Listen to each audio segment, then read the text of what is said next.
Here's a tank from the 1972 LT2, this little Yamaha right here.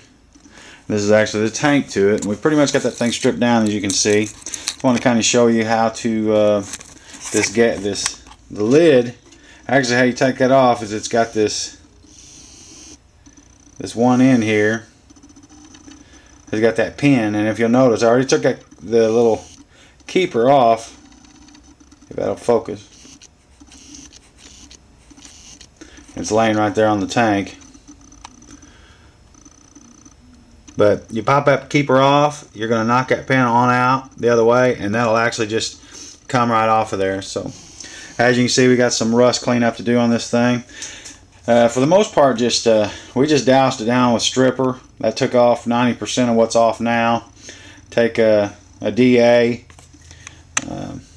and just DA the rest of it down. Stuff that you can't get to, little stuff in here like this.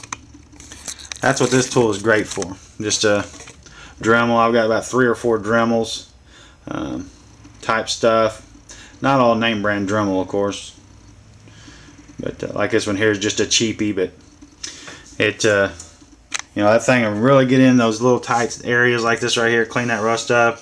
And then when all else fails, use you know, when you can't get in there and get it cleaned up like you want it to. Of course, you want the best best you can do.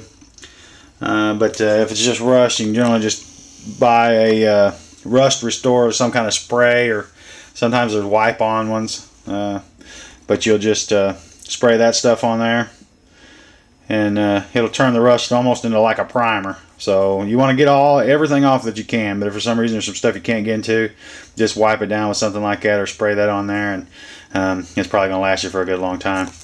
What this tank needs now, I'm going to go ahead and finish cleaning it up.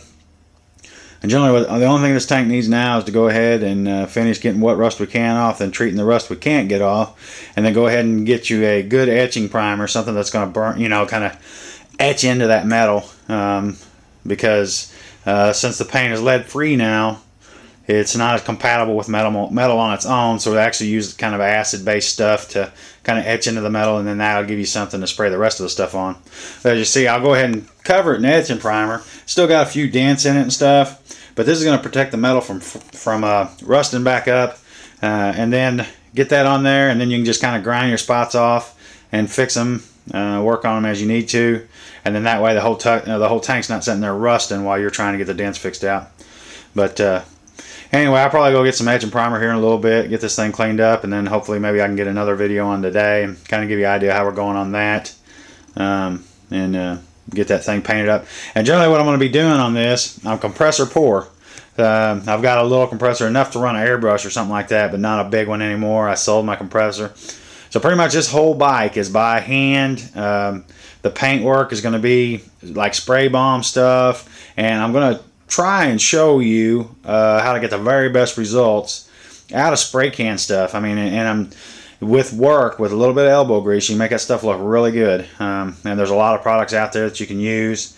Of course, it's not catalyzed, so it's not, there's going to be a tendency more of fading and stuff. But this bike's 30-something years old, and really we're just getting it back up in shape. And it'll probably look good 5 or 6 years from now still. I mean, it'll look a heck of a lot better than it did when I got it. So anyway, just stay tuned, and hopefully I'll be able to get some more videos up for you real quick. Thanks, guys.